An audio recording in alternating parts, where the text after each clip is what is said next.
నువ్వు నీ కంట్రోల్లో ఉండాలియా. నేను నా సర్వస్వాన్ని కోల్పోయాను. ఇక కంట్రోల్లో ఉండి ఏం చెయ్యాలి? దాన్ని కూడా కోల్పోయి అసలు ఏమైంది నీకు? ఎందుకు ఇలా బిహేవ్ చేస్తున్నావు? షట్ అప్ తను. నీకు తెలియదు నేను ఇప్పుడు ఏ పరిస్థితిలో ఉన్నాను. నేను ప్రేమించిన వ్యక్తి ఈ రోజు నన్ను చెంపదెబ్బ కొట్టాడు. నేను ఇంటికి తీసుకొచ్చిన అమ్మాయి తను నన్ను మోసం చేసింది, తన చెల్లి మోసం చేసింది, అందరూ నన్ను మోసం చేస్తున్నారు. వాళ్ళందరి కారణంగా ఈ రోజు మన ముగ్గురికి ఈ పరిస్థితి వచ్చింది. పైగా వాళ్ళు మాత్రం అంత ప్రశాంతంగా ఎలా బతకగలుగుతున్నారు? దీనికి వాళ్ళకి తప్పకుండా శిక్ష పడాల్సిందే. ఏం చేయాలనుకుంటున్నావు? వాళ్ళ అమ్మకి నిజం చెప్పేస్తాను తను. వాళ్ళ అమ్మకి నేను నిజం చెప్పేస్తాను. ఆవిడ కూతుళ్ళు ఎంతకి దిగజారారు, అసలు ఎలాంటి వాళ్ళు అనేది చెప్పేస్తాను. అలాగే నేను ఎలా చెప్తానంటే వాళ్ళ అమ్మ దృష్టిలో వాళ్ళిద్దరూ దిగజారిపోతారు. ఇప్పుడే హార్ట్ ఆపరేషన్ జరిగింది. ఏమైనా షాకింగ్ న్యూస్ విన్నారంటే ఆవిడ ప్రాణానికి ప్రమాదం. ఒకవేళ చేస్తుందంటే అలాగే చావనివ్వచ్చు కదా ఆవిడ్ని. నేను కూడా ఇప్పుడు ప్రతి క్షణం చేస్తూ బతుకుతున్నారు కదా. నా కుటుంబంలో ప్రతి ఒక్కరూ చేస్తున్నారు. కానీ వాళ్ళంతా ప్రశాంతంగా బతుకుతున్నారు. వాళ్ళని మనం అలా ఎలా ప్రశాంతంగా బతకనివ్వగలం? శిక్ష అయితే వాళ్ళకి వేయాలి కదా. వాళ్ళు మనకి చేసిన దానికి మనం వాళ్ళకి శిక్ష విధించాలి. మన కుటుంబాన్ని మొత్తం మోసం చేశారు వాళ్ళు. వాళ్ళకి నేను ఎలాంటి గతి పెట్టిస్తానంటే ప్రాణాలతో ఉండలేరు వాళ్ళు. ఆ ఇద్దరు కూతుళ్ళు కూడా వాళ్ళ అమ్మ పరిస్థితి చూసి చచ్చిపోతారు. ఇదే వాళ్ళకి తగిన శాస్తితాను. నేను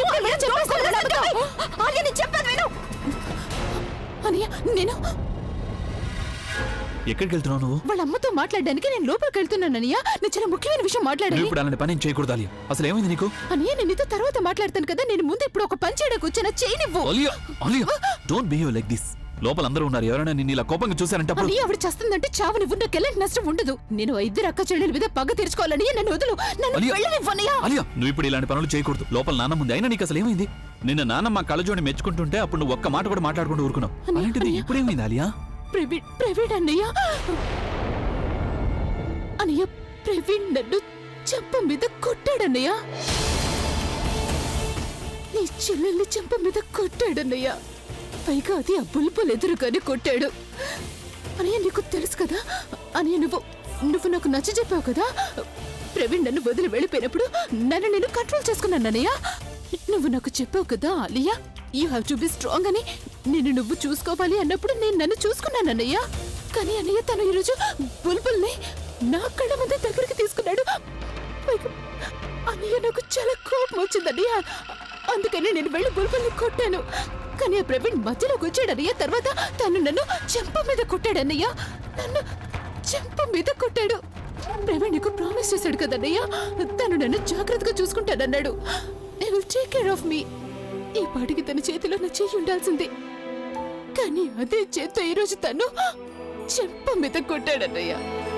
ఆలియాని చెంప దెబ్బ కొట్టాడు. He slapped me. అన్నయ్య నేను అక్క చెల్లెలిద్దరి మీద పక్క తీర్చుకుంటాను. అంత సులభంగా నేను వాళ్ళని వదిలిపెట్టానన్నయ్య. నేను ఆ బుల్బుల్ని చంపి పారేద్దాం అనుకున్నాను. కానీ ప్రవీణ్ మధ్యలో వచ్చేసాడు. అన్నయ్య నేను లేదన్నయ్య, ఆ అక్క చెల్లెలిద్దరిని నేను అంత సులభంగా వదిలిపెట్టను. వాళ్ళ అమ్మకి నేను మొత్తం నిజం చెప్పేస్తానన్నయ్య. ఆ తర్వాత వాళ్ళ అమ్మకి నిజం తెలిసిపోతుంది కదన్నయ్య. అప్పుడు ఎంత నీచమైన వాళ్ళు కదన్నయ్య. వాళ్ళు చాలా మోసం చేశారు మన ఇద్దరిని. నువ్వైనా తనకి నచ్చ చెప్పు అన్నయ్య.